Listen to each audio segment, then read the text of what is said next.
Hey everybody, what's going on? Welcome to the NFL Divisional Round edition of the DFS Pick 6, the Rotoworld DFS Pick 6, presented by RotoGrinders. We're here for the playoffs. Before we were like, are we going to do the playoffs? Are we going to do it? Now we did the wild card round. We did pretty darn well in the wild card round.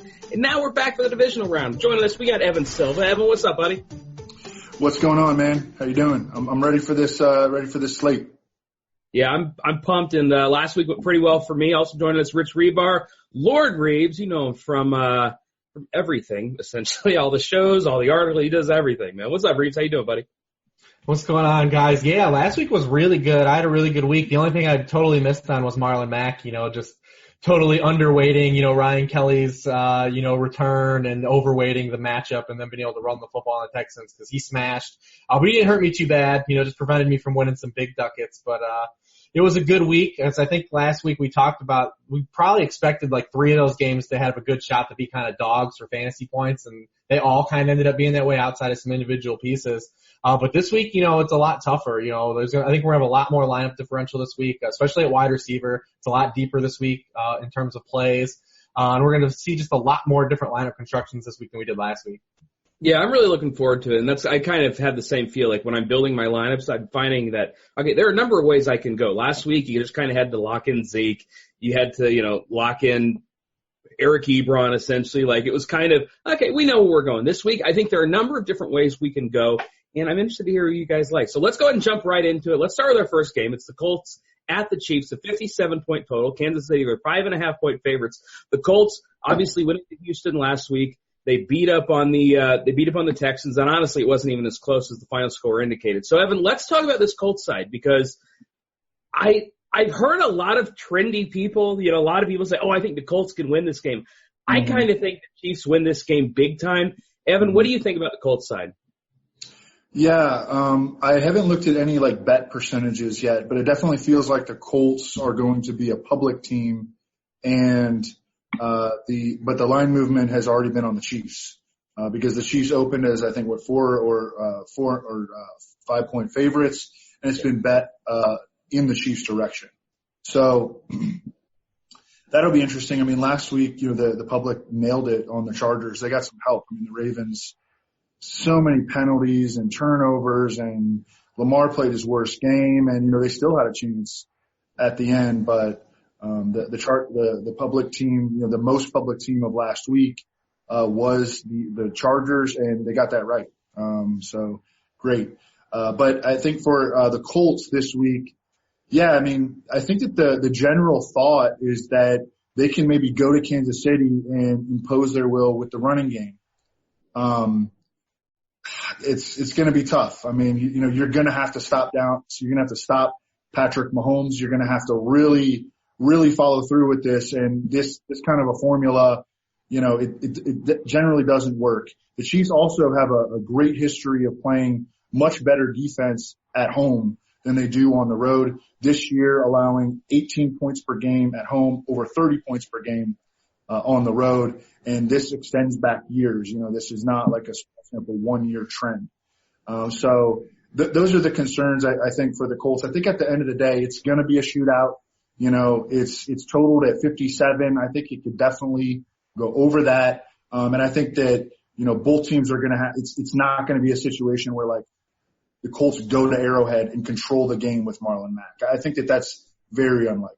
Yeah, I think it's unlikely too. And I think a lot of people have forgotten just how good this Chiefs team is. Reeves, I saw when we started talking about this game, I said that a lot of people do like the Chiefs. I'm looking a little bit, the money is going on the Colts side. I think 56% right now. And Reeves, you were kind of shaking your head when I said it too. What do you think about this Colts side?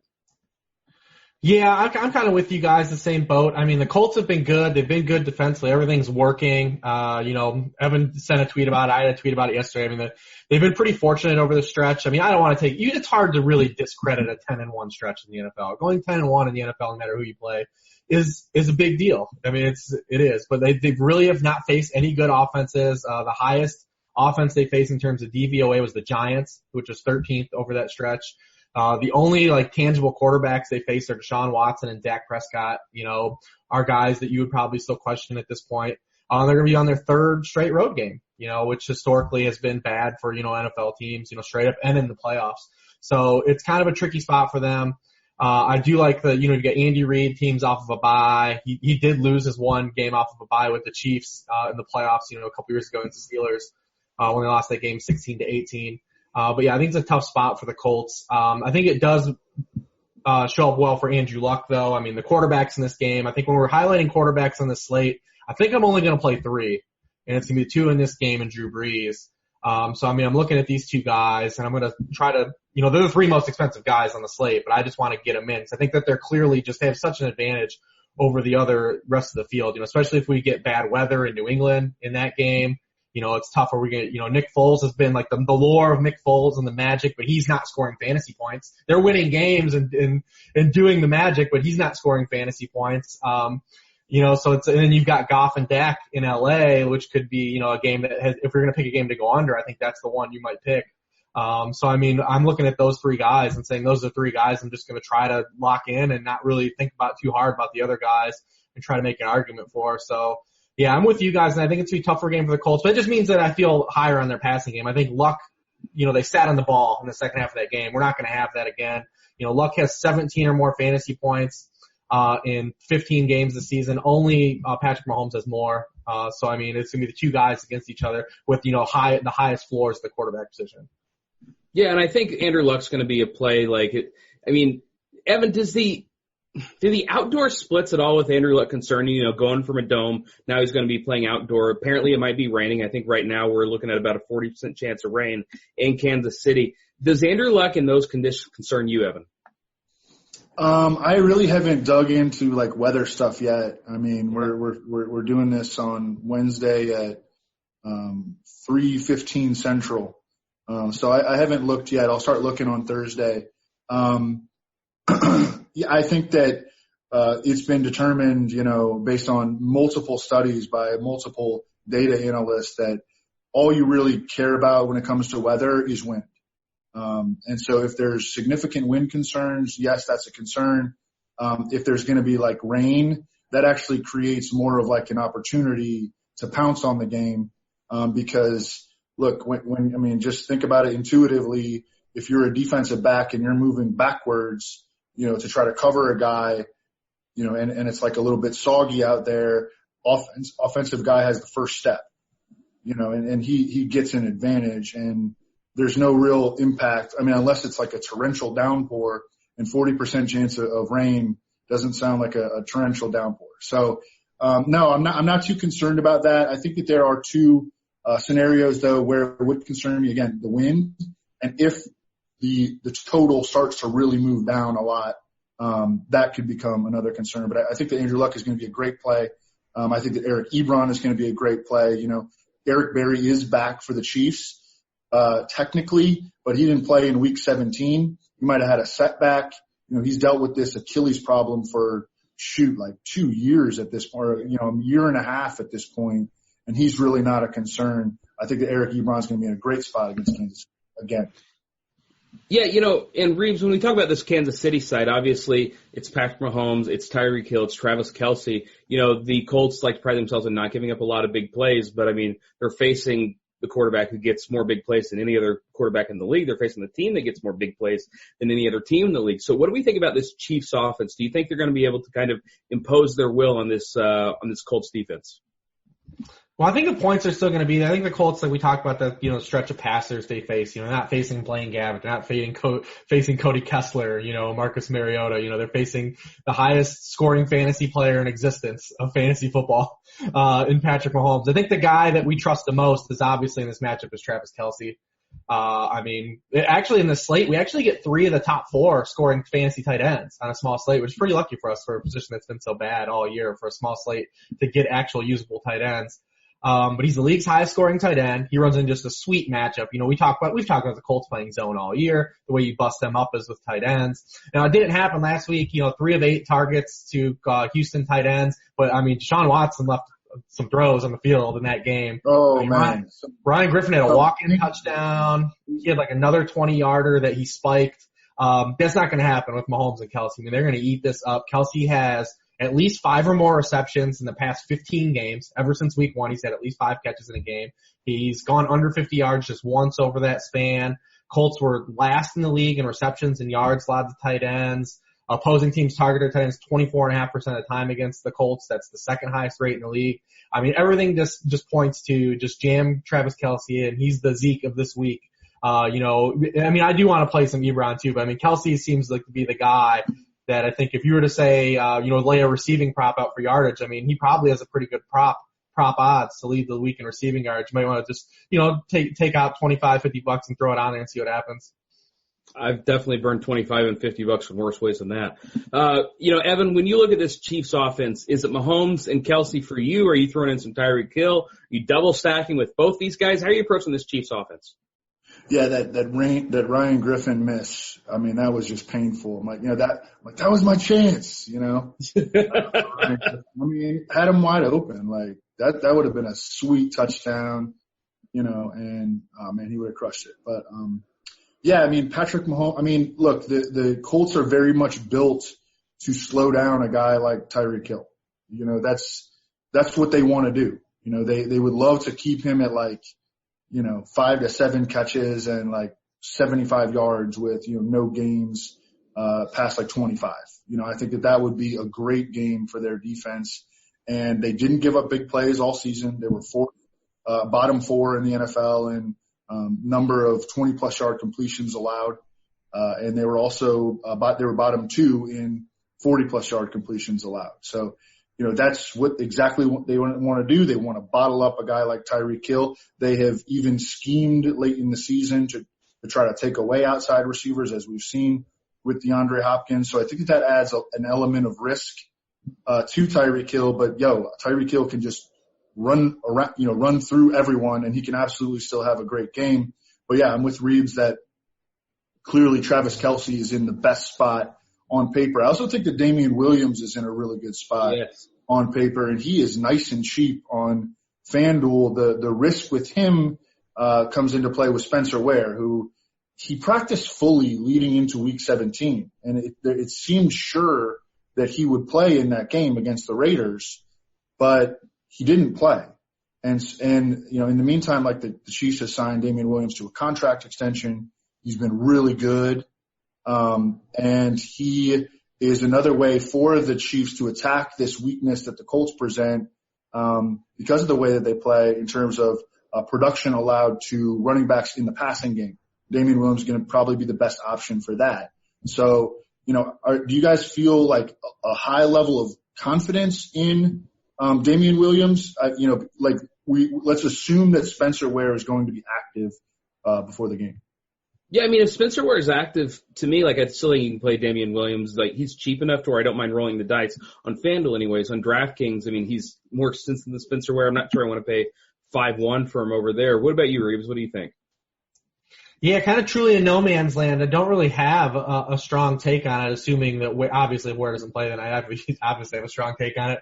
But I mean, if Ware plays, I mean, it sets up to where you'd want to play Damian Williams. What's funny about Williams is always the knock on Damian Williams was he was he's a 225-pound back, but he was only used as a change of pace back.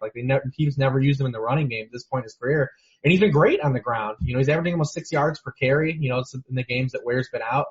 So I mean, you'd like for him to still just roll over that opportunity. You got that contract extension that Evan mentioned. The Colts have been hot against the run. I mean, they've only allowed 70 yards per game to opposing backs over their past 9 games. And unlike quarterbacks, they faced a lot of good backs. Zeke, Saquon, Derrick Henry, when he was at his apex, are in that mix. But where Evan said where you want to attack them is in the passing game.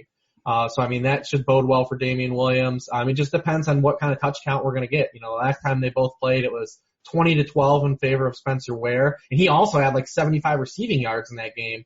So kind of dicey if he's going to get involved in the receiving game a little bit. It's just I'm truly in no man's land. I don't really have a strong take on it. You what? Which could be an advantage for someone if a lot of people feel that way. Yeah, I mean, I don't think he's going to be popular at all. I'm pulling up our ownership projections right now, and I can't imagine that Damian Williams. Oh wow, 25%. Wow. All right, shows what I know. I'm a little bit surprised that it's that high, but again, only 4 games to choose from. I guess it makes sense. I don't know. I think this game mostly just goes to the two stud tight ends and the two stud wide receivers. We didn't even really mention T.Y. Hilton. He's still a little bit banged up. Evan, is Hilton the guy on the other side that you're interested in?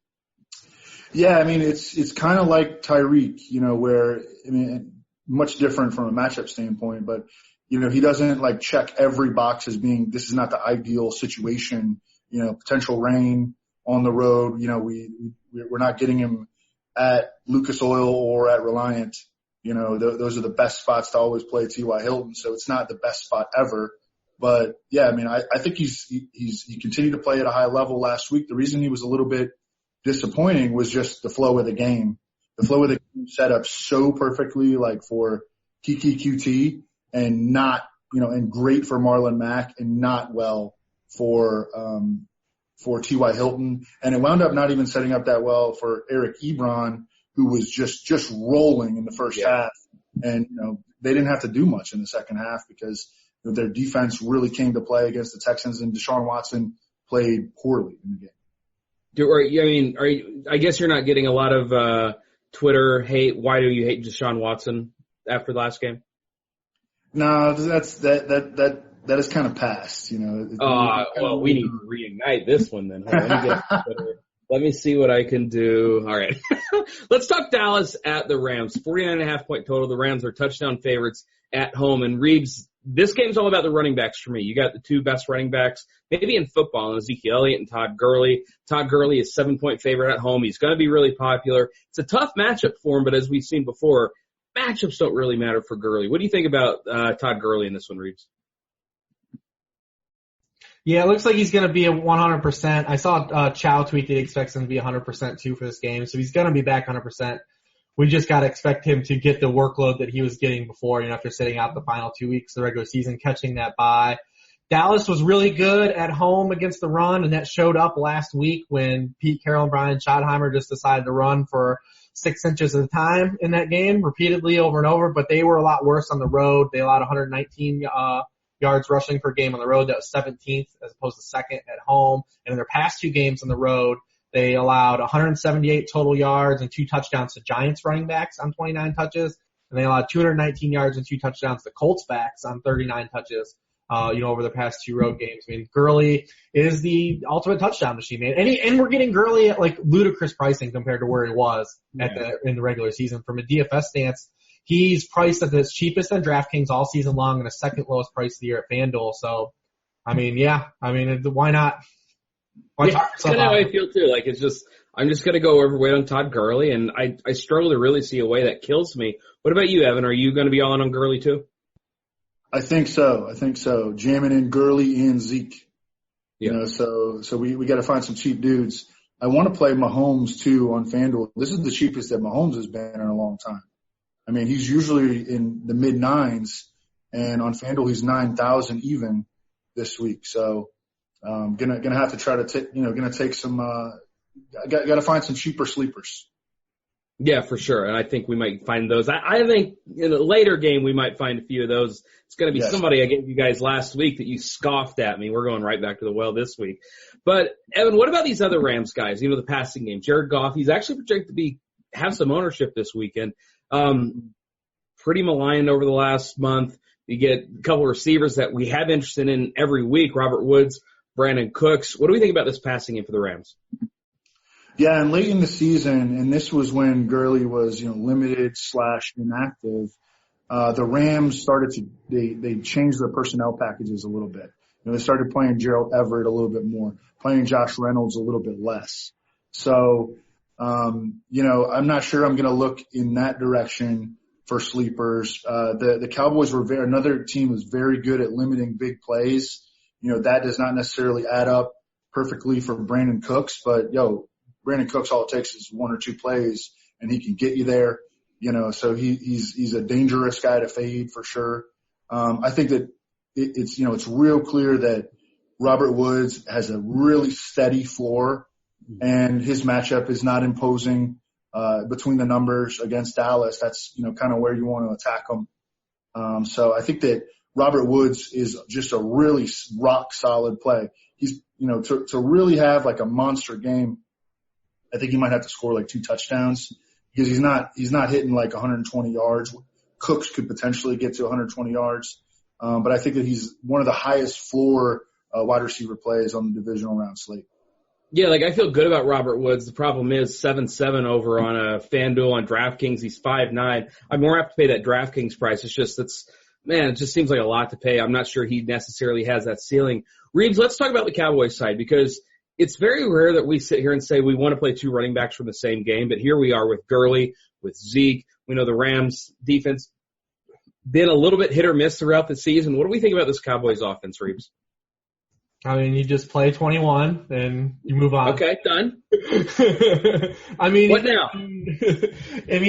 I think Zeke's the clear RB1 play, even with Gurley back and then Kamara. I mean, he's been, since, they've gotten Amari, and I don't want to just tie Amari into all the correlations of the Cowboys turnaround, but I mean, they've been throwing him the football, even though the second half they wouldn't throw him one more pass for me in my prop bet.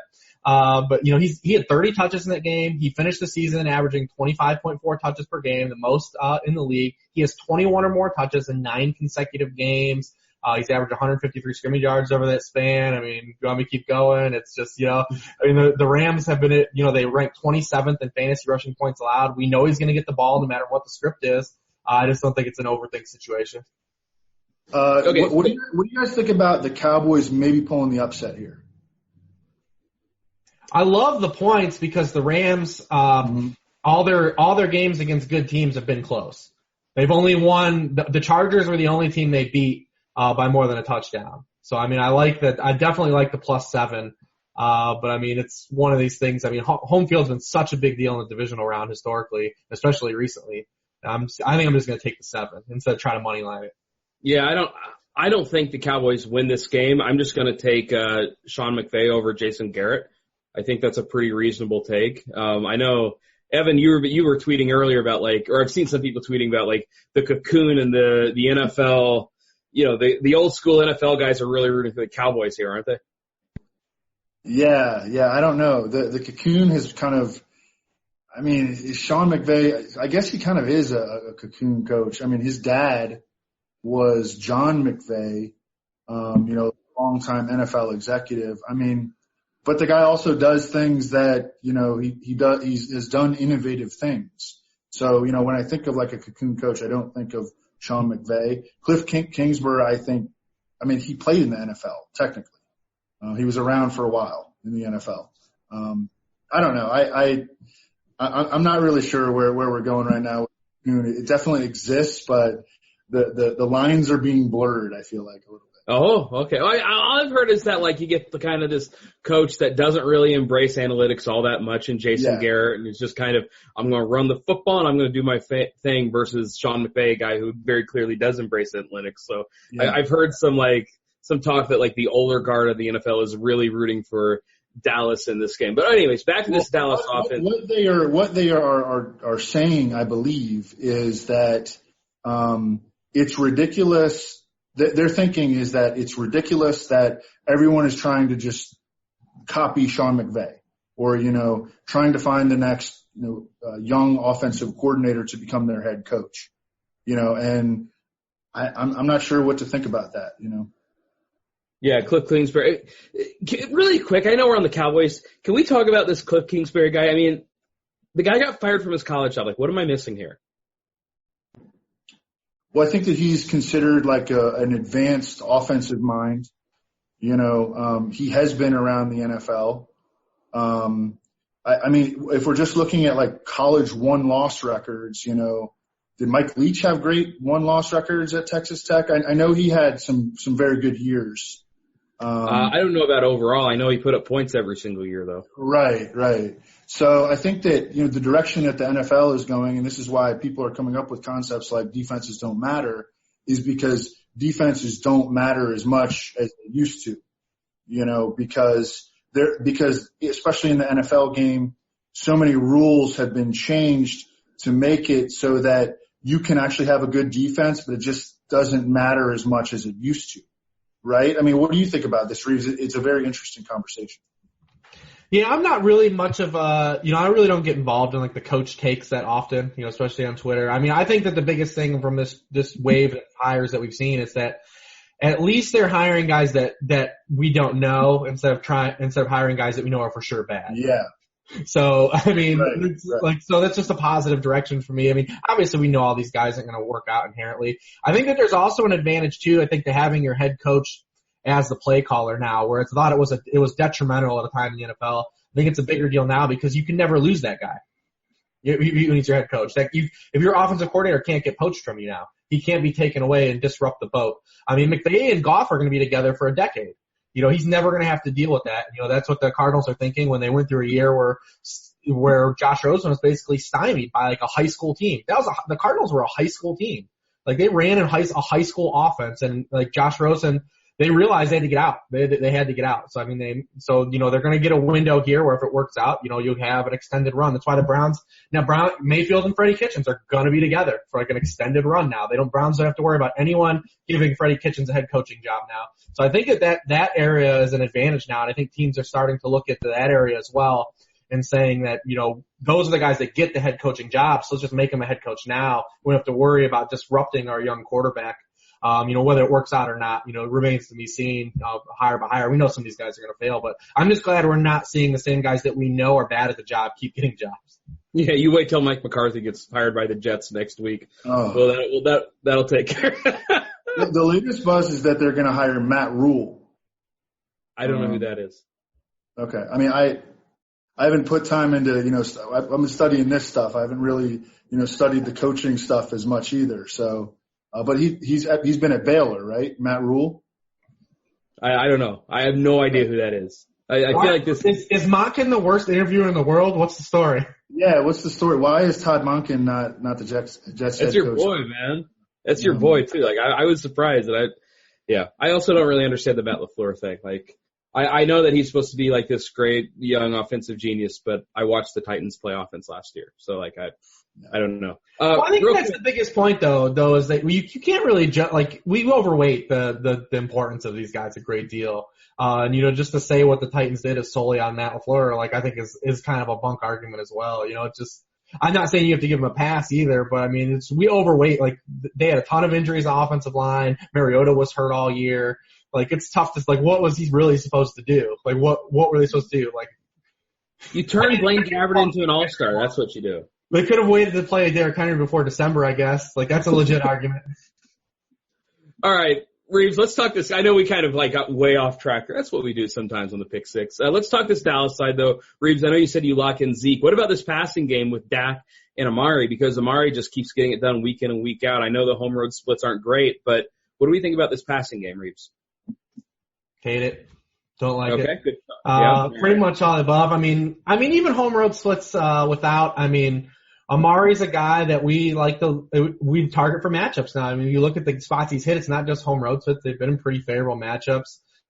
He's faced these two cornerbacks a lot in his career. He is, everyone he involved was in the same division, for all of Amari's career. In 6 career games versus Marcus Peters, he's caught 6 of 12 targets for 77 yards. In his coverage, no touchdowns. In 6 career games against the kid to leave, he's caught 1 of 7 targets for 8 yards and no touchdowns. Not good. Not pretty good outlook here for either cornerback. And Marcus Peters was playing really bad the front half of the year. He's played really well the back half of the year. And the Rams in general have played good pass defense since Sleeps come back.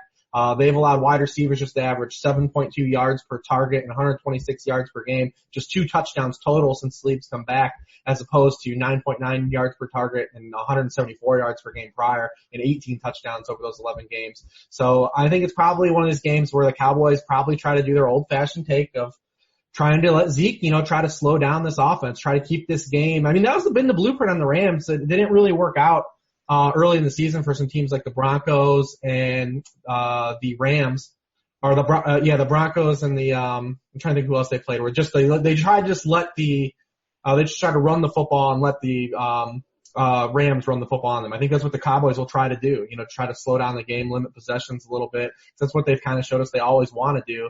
So yeah, I'm not really high on this being a ceiling game passing wise for anyone on the Cowboys side. It's hard to find an individual I objectively feel good about. Yeah, I mean, I just look at this team and I maybe it'll be Blake Jarwin that just curls us again, but I don't think I'm going to mess outside of Zeke too much with this Cowboys team. All right, let's move on to the Chargers and the Pats.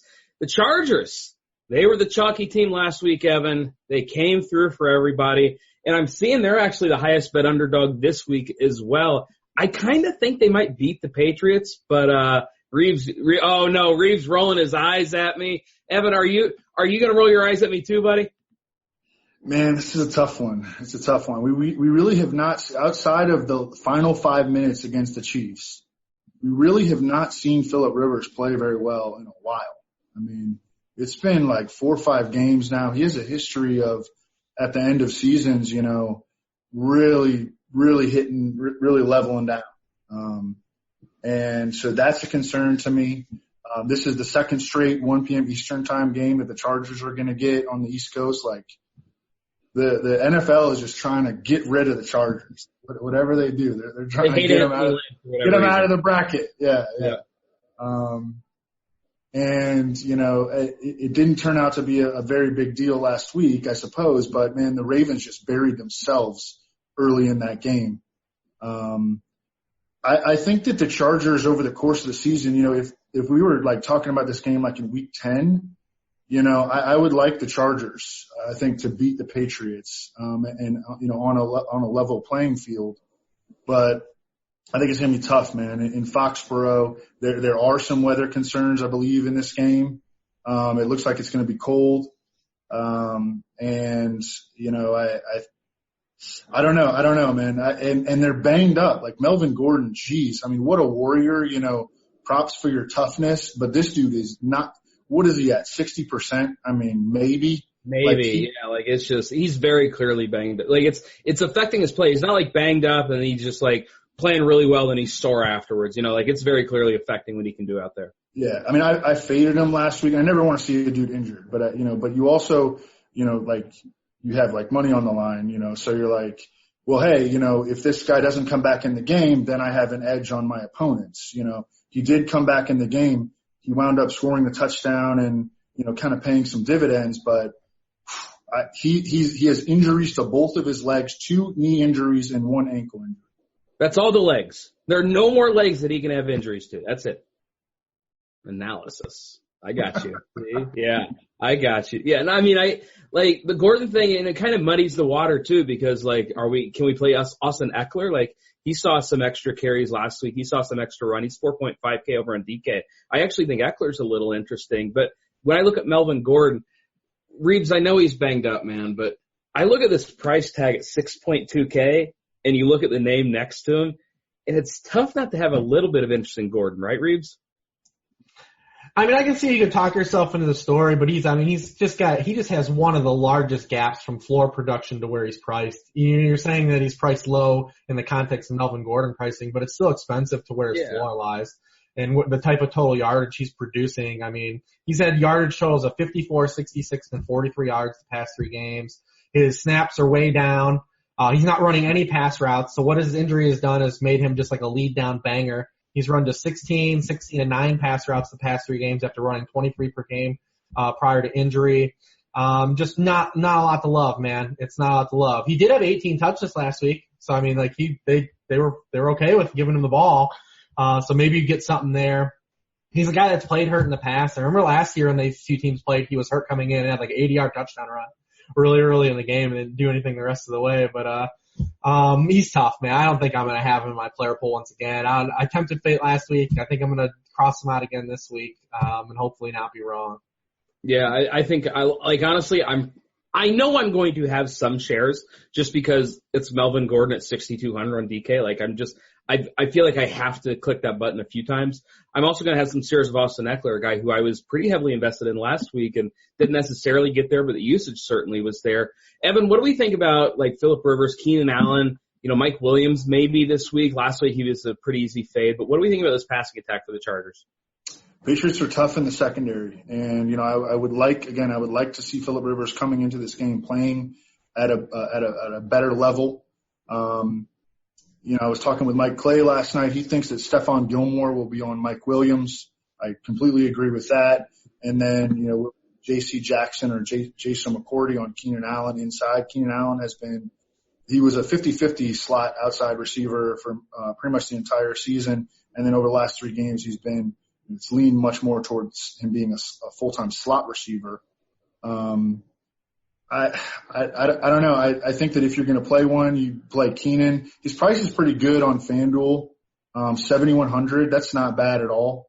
But it's hard to envision like one of these guys having a truly monster game. We're going to be getting back Hunter Henry to steal some targets, and he's going to be playing in rotation with Virgil Green and Antonio Gates. And, the total on this game opened as the lowest on the slate and got bet down. So it's just kind of an ugly game, in relative to the other games on the slate. Well, I agree. This is kind of the game that I have the least amount of interest in. On the Patriots side, when I look at this, I mean, Reeves, I can't wait to hear what you're going to call Rob Gronkowski this week. That's always a pleasure of mine every single time we do this show. But I mean, with this running back situation, like you get Sony Michel, I think I prefer James White amongst the running backs. I think he might get more run in this game than we've seen recently. I mean, a tough matchup for all the wide receivers here. I don't know. Reeves, what do we think about this Patriots offense? Yeah, I don't know if I can put the kiss of death on someone, but I feel like the Patriots are the lock of the week. So I'm sorry, New England fans, for that. I mean, Phillip Rivers has never won in New England. They're on their third straight road game, their second straight East Coast game. The Patriots are 12-2 in the divisional round under Brady and Belichick, 11-1 at home. Phillip Rivers has thrown 5 touchdowns and 7 interceptions in his career in Foxborough. Has been bad. It's just hard to objectively find like a way the Chargers can win this game outside of everyone just wants Phillip Rivers to finally get that one ring.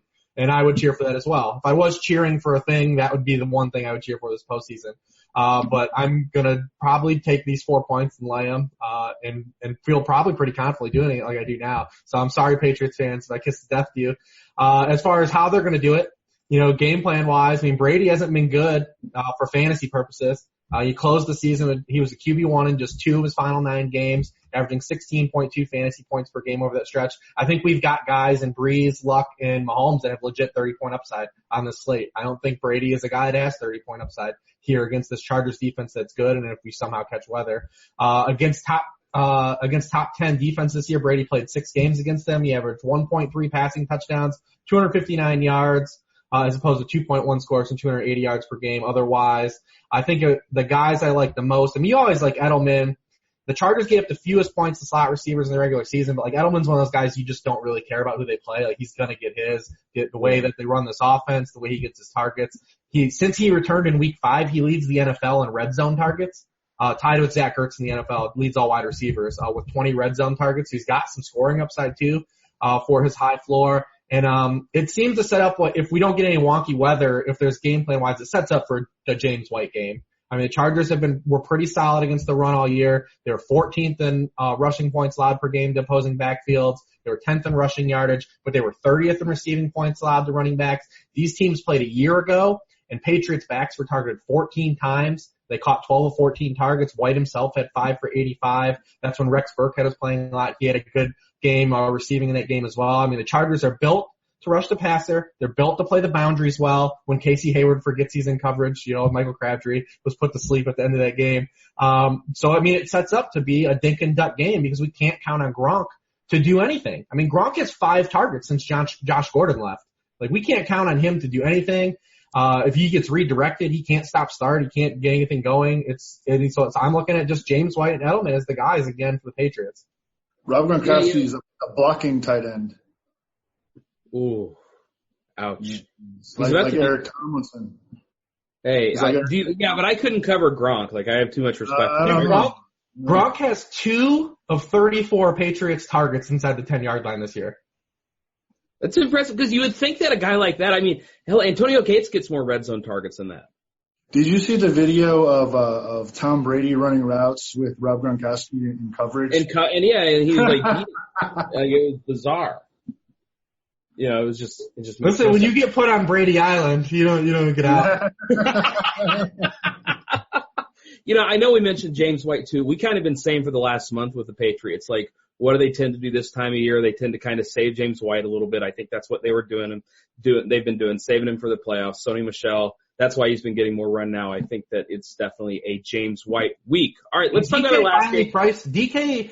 James White was super hard to play on DK like the back half of the year because they made his price so dumb. Like he was always like 71 or like something crazy, like 69, and they priced him down to 49 this week. So I mean, you can get back to the squeeze. Oh yeah, he honestly might be one of my highest on running backs, which is a little bit weird because I haven't played him in the last 2 months, but I think now might be the time I get back on. All right, Philly at New Orleans, 50.5 point total. The Saints, they're 8-point favorites at home. Evan, what the hell's going on with Nick Foles, man? Like I don't even know anymore. I mean, we wouldn't be talking about him if, Doug Peterson hadn't iced the kicker, so just a reminder that icing the kicker does work, especially like when it works. And it worked against Cody Parkey. I felt so bad for Cody Parkey, by the way. You could tell he was just devastated after the game. I live here. He is hated. He is just absolutely hated. No one cares. Like, I'm like, well, the Eagles blocked the kick. They don't care. They straight up don't care. I don't care. They don't care. That it got blocked. And, but yeah, I mean, the Eagles have, like, they're winning 1-score games. They're 5-2 in their last 7 1-score games. They're not a great team, but they've like been able to get the job done. Early in the season, they couldn't win any 1-score games. Now, the pendulum has kind of swung back to them. And they're dangerous in this game though, because their formula is going to mitigate the impact of the Saints pass rush, which the Saints D-line doesn't get enough credit. They've got studs up front, Marcus Davenport, Cameron Jordan, Sheldon Rankins, Alex Okafor, David Onyemata. They have the most underrated defensive line in the NFL. They were top 5 in sacks, number 9 in quarterback hits. But what the Eagles have been doing, and the Eagles have played a ton of great pass rushes down the stretch. Obviously the Bears, but they have been just rendering those pass rush units non-factors because Nick Foles, over his last 4 starts, has the quickest time to attempt in the NFL, and the pass protection has been great from the Eagles' offensive line. I think this is a game where Golden Tate makes a lot of sense. He reappeared as a significant part of the Eagles' offense last week. Great call, Millie Maker Crane. That's why you win the big bucks. And I think that what they did is they looked at the Bears defense and they were like, they lost their stud slot corner, Bryce Callahan, in week 14. And they're like, we're going to spread them out. We're not going to play as much 2 tight end this week. We're going to use 3 receivers this week. And they spread them out. Golden Tate had a very good game. And I think that we're going to continue to see that against the Saints because the way that you go after the Saints is you attack their slot corner, PJ Williams, and that's exactly where Golden Tate is going to be. Right back at it, baby. Come on, Reeves. Come on board. Make it 3 for 3 with my boy Golden. Yeah, I don't mind him. I do kind of like Aguilar a little more, just because you look at their secondary receivers that have done well against the Saints. I mean, Calvin Ridley, 8 for 93-1, Michael Gallup, 5 for 76, DJ Moore, 4 for 81. Like, Aguilar's in that archetype of player, Plus, I mean, Golden Tate's gone over 50 yards once in his past 12 games. If you don't get that touchdown, man, in the end of the game, you're dead in the water still. He just hasn't been hyper productive. Aguilar still ran 38 pass routes, to his 27. I think I'm going to let people chase Golden Tate, probably try to go a little over on Aguilar. Just he's been the type of player that's hurt the Saints a little bit more. 14 targets in the last 2 weeks for Golden. Aguilar's 21, past 3, 7 every game. They both doing 7 every game. No, I like them, but I think that they're both in play, to be honest. It's really come down to price. Aguilar was so cheap this week. I would guess that he should be super cheap on DK again. Tate's price is great on FD. Yeah. What about Zach Ertz? Because, not a great matchup here, but it's still Zach freaking Ertz. Like, what do we think about him, Evan? Yeah, I faded him last week. I'm not sure. I'm not sure. Is he going to be worth paying up for? I think it's going to come down. You don't have to pay up for him. That's the problem. Look at this price on DK, $5.7K for Ertz. Okay. Yeah, well, I think it's going to come down to pricing and what slate are you playing? I'm playing Kelsey over him. I'm probably price adjusted playing Ebron over him if we're just doing, Saturday through Sunday. But then, I'm going to play like every slate. So I'm probably going to have him on some teams and not on other teams, and that's the way I'm just going to treat Zach Ertz this week. Yeah, like I keep looking at him, and man, that price on DK is just so enticing. What do you think about Ertz, Reeves? I don't really like him. I mean, he's had three, Nick Foles' past 4 starts. He just really hasn't had, like, he's had the one monster game, the eruption spot against the Texans, which was, in neon lights, everyone saw that coming. But then 3 for 22, 3 for 15, 5 for 52. That's why his price dropped. The Saints have been objectively really good, against tight ends, no matter who they played all year. Ertz himself had his worst game of the year when these two teams played. He had just 15 yards. Probably gonna be able to beat that. Not a high bar to leapfrog there. I'll go out on a limb and say it's more than 15 yards in this game and more than 2 receptions. But, as far as a ceiling type of game, I think, he just only stands out on Sunday only because, by default, because all the other tight ends are trash, including Surfboard Gronk. But on, Saturday through Sunday, I mean, I really like those guys in that first game. It's really hard for me not to play Kelsey or Ebron. And it's really hard for me just not to play Kelsey, period, outside of being, cost prohibitive in spots. Well, and you can fit him in. The pricing is soft enough on this slate where I haven't had too much trouble getting Kelsey in there.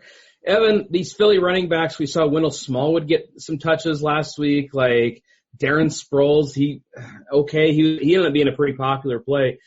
I'm not sure I need any of these guys, but what do you think about these Philly running backs? Yeah, I wound up with a ton of Sproles. So those 2 goal line carries where he didn't even come close were just like, I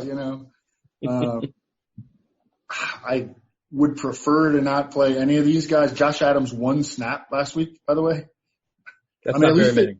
At least it looks like they've narrowed it down to 2. I mean, I can never deal with 3-man backfields are just the worst of the worst, Of course, it could go right back to 3-man backfield. I mean, Josh Adams was the only guy who did anything positive when these teams played in week 11.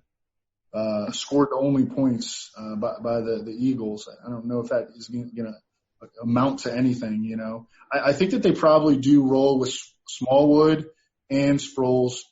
They both fit the approach that the Eagles have taken with a lot of success down the stretch, like a lot of quick passing. Both these guys can play in the passing game. But I mean, ideally, I would not want to play either. And I'll probably just play who's ever cheaper if I do, if my roster construction dictates that I'm going to play one.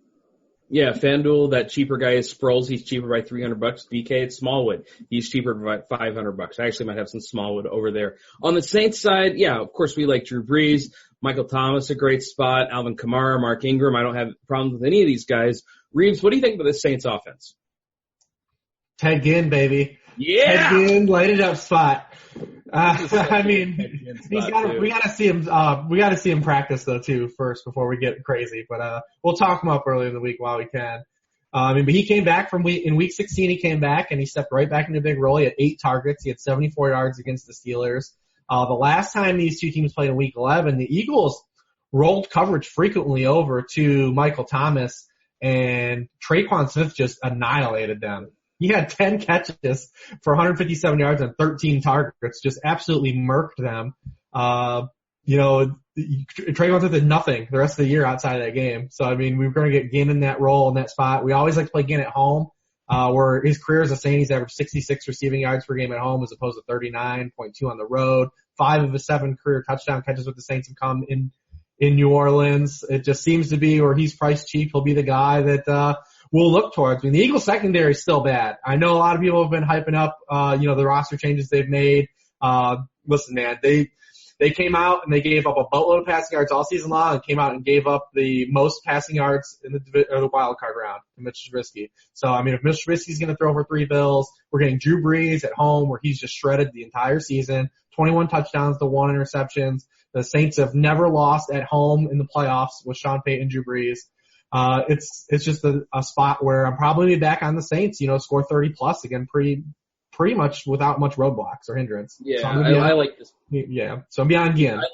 I like the Saints a ton in this one, and I'm with you on Ted Ginn. And the nice thing, too, like on DK, for example, I know you said we have to see him practice. Well, Ted Ginn priced at $4,400. Traquan Smith, $4,200. So you can always, if it turns out, you can just roster Ted Ginn and then just immediately pivot to Traquan Smith, no problem. If it looks like Ted Ginn isn't going to go. Evan, what do you think about the Saints offense? Yeah, I'm with you guys. All in on Ted Ginn. In the Week 11 meeting, the Eagles also double teamed Alvin Kamara a bunch in that game. There were guys all around him, in addition to Michael Thomas. So, I mean, they're going to do like some schematic things probably, not necessarily doing the same things that they did in the first meeting. It didn't work out very well because they lost 48-7. But but they're probably going to take some schematic steps to, do specific things to try to make Drew Brees uncomfortable. The tight ends there's 3 of them, and you never know who's, really going to get the targets or the routes. Dan Arnold was inactive for 2 of the final 3 regular season games. Ben Watson is 1,000,000 years old. Josh Hill is a blocker, so that's not a lot of fun.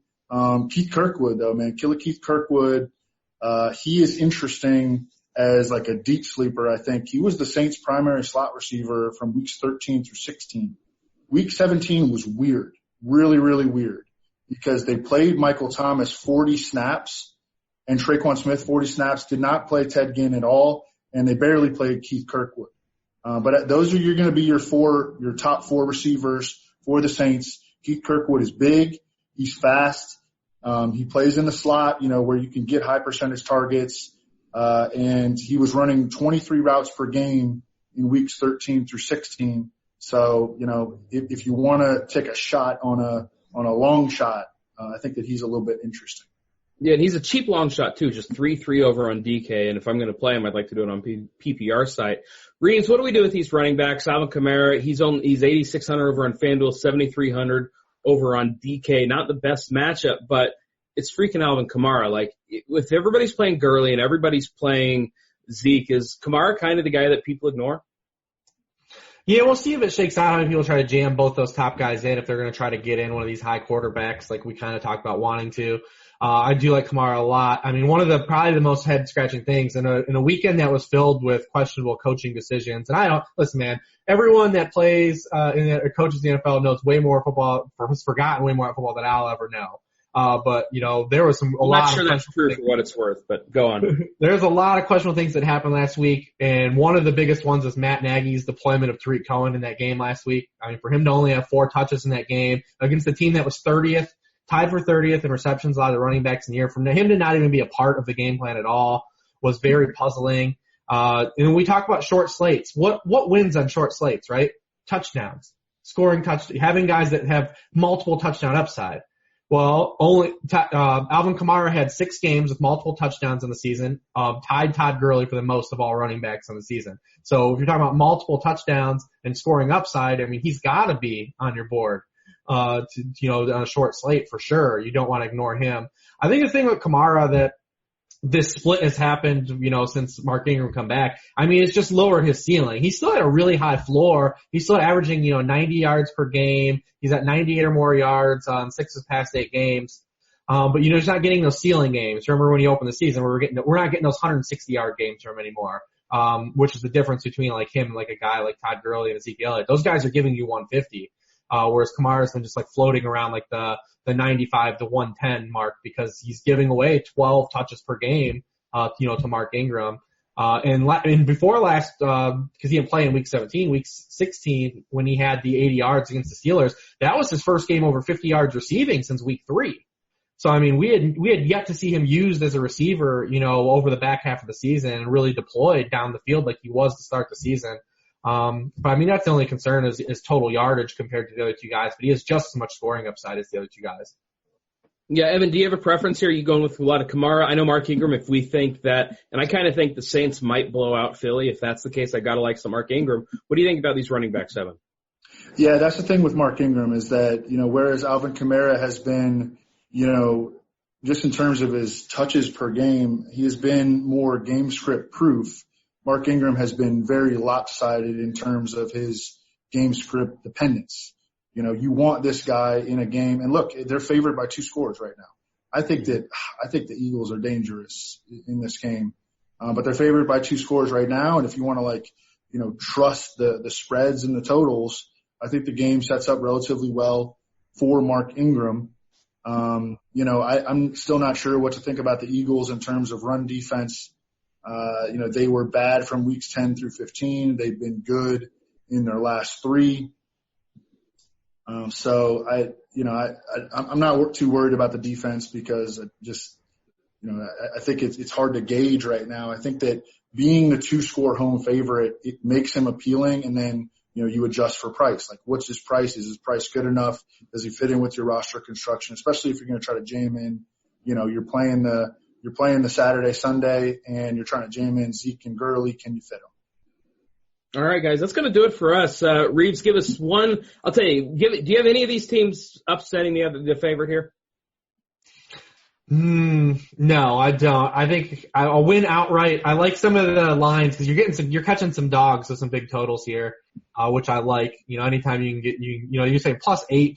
I mean that Eagles line will probably be, by the time Sunday comes rolling around, it'll probably be 9, 8.5, 9. So I mean that's a lot of points to just lay. Outright wins, I would say the Cowboys have the best shot, just the way the game matches up. I think the teams on the 3 straight road games, man, it's really detrimental to go on the road and win. Go on the road that many times in a row and win. It's just really hard for me to objectively pick any of those teams. We'll probably see an upset, but I don't think I can just objectively pick one. I think if I force my hand, I would say the Cowboys, but I don't feel that confident. Evan, do you think any of the underdogs win? I think that the Cowboys have the best chance. So, I mean, very much on the same page with Reeves. I think that there's a decent case to be made that the Colts can do it, and I think there's a decent case to be made that the Eagles can do it. I just wish that Phillip Rivers was playing better, and that's it. So I don't have a whole lot of confidence in the Chargers, but they did beat my expectations last week. I thought the Ravens would take care of them, and they did not. I did too, and I'm leaning toward the Chargers for my one team. So the one team that you guys think I'm nuts for, that's hey, you know what? That's how this show goes sometimes. We got to get off here, guys. We got lineups to build. We got contests to enter. I'm going to make sure I wish good luck to everybody playing NFL DFS this weekend. Let's go win some money together. For Evan, for Reeves, for Kobe Fleener, I'm Eric. We'll see you guys later. Peace.